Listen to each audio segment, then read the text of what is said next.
Когда времена года в Вивальди превращаются в джазовые сезоны. В минувшие выходные в Казани прошел 4-й международный Абязов фестиваль. 3 концерта были объединены идеей джаз в классике и классика в джазе.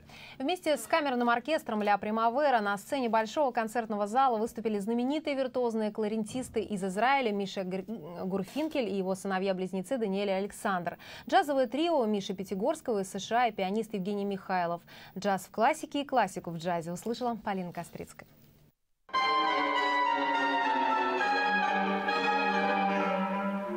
Музыкальная мозаика израильского композитора Шломо Грониха «Классика, джаз и клейзмер» прозвучала в Казани впервые в исполнении виртуозного трио кларнетов Миши Гурфинкеля и его сыновей. Братья Даниэль и Александр – 4-е поколение кларнетистов. Их прадед играл в Большом театре еще при царе, но в этой семье природа на детях не отдыхает.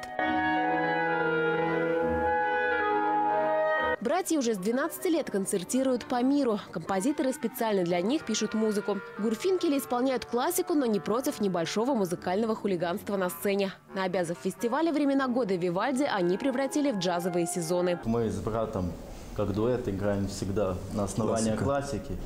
Ну, народ же всегда мы хотим новые вещи исполнять. Так мы взяли джаз. Мы хотим показать нашу профессиональность, это в первую очередь профессиональность, а во-вторых, шоумен.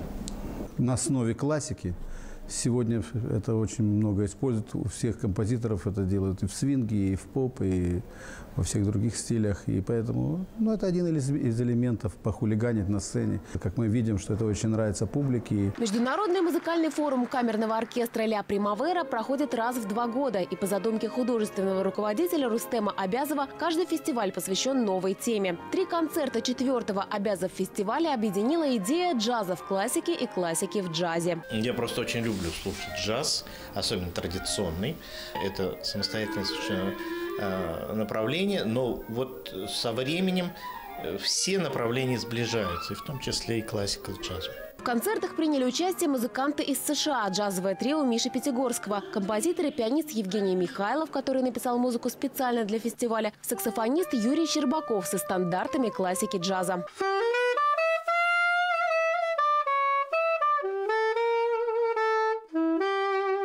Джаз – это американский продукт, это продукт 20 века. И это продукт, который уже в себя впитал очень многие европейские культуры, в том числе и из академической музыки.